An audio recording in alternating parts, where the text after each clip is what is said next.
I was growing up in Ireland. This is between 45 and 50. I was living in Donegal. My father was a bank manager. And I went to boarding school. And boarding school had 5 years of Greek and 5 years of Latin. That was every day. I read Virgil when I was 13 in Latin. Now, please don't think I understood Roman Imperial theology, but I got that stuff in before I ever heard of the New Testament. We didn't have a Bible in the house. The big book in Roman Catholicism in Ireland was the Missal, and it was huge. Right. And as an altar boy, you learned to carry that huge thing without dropping it, preferably. So I got all that stuff about Greek and Rome before I ever got to the Bible. Now, did I believe it or not? Well, you know, you're in school, you hear these stories, you get the point. Okay, Caesar is going to win. Okay, if it's Caesar's Gallic wars, the Gauls ain't going to win this. You get it. I absorbed it. I didn't say this is literal, this is not literal, but I got used to all of that type of stuff. By the time I got to the New Testament, and that was deep into seminary now, and I was smart enough not to suggest to my novice master that, you know, this wasn't very good Greek. And the Latin wasn't that good either, come to think of it, though we were spending 4 hours a day chanting the Psalms, but I wasn't impressed by the Latin. I figure I shouldn't mention Cicero, you know, that might be inadvisable. But I was used to it. I never had this sense of reading the Bible and saying, this is literal. I have to take this literally. I wasn't fundamentalized. I mean, we had the Pope. We had our papal fundamentalism, but we were in Ireland. We didn't care about what was going on in Italy.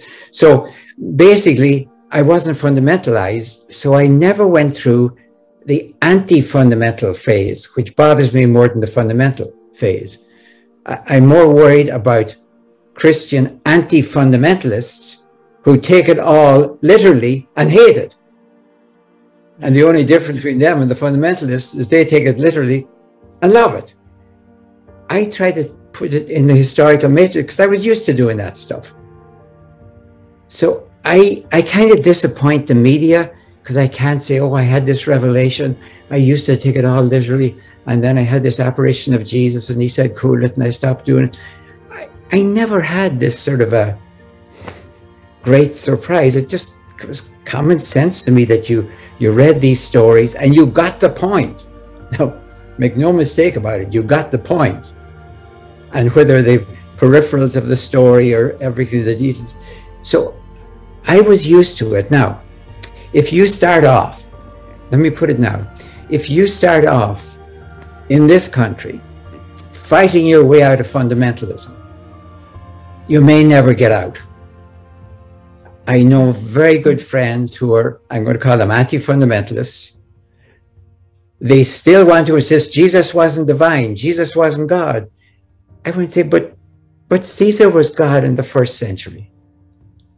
So if you're saying Jesus was God and Caesar was already God, that's called high treason. That's why these guys are going to liable to be killed. Now, whether you take it metaphorically for both or literally for both, it's still treason.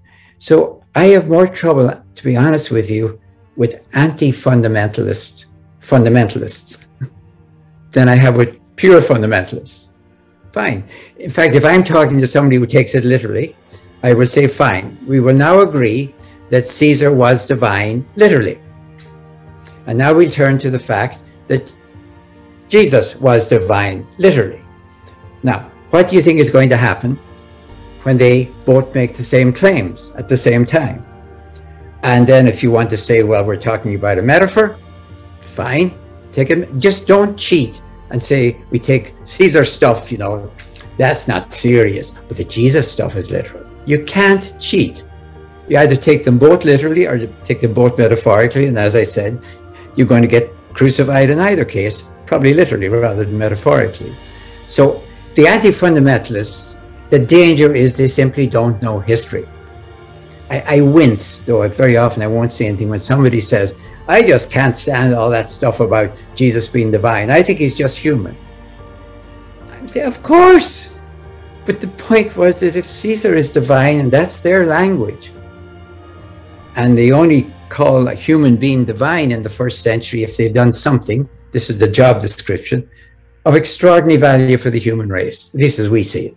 So see, Caesar Augustus brings peace to the world that has had 20 years of savage intra-Roman civil war.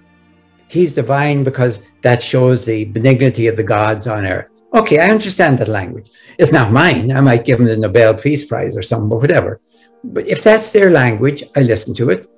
And then when I find people using the same language for Jesus, I say, ah, so that's what's going on.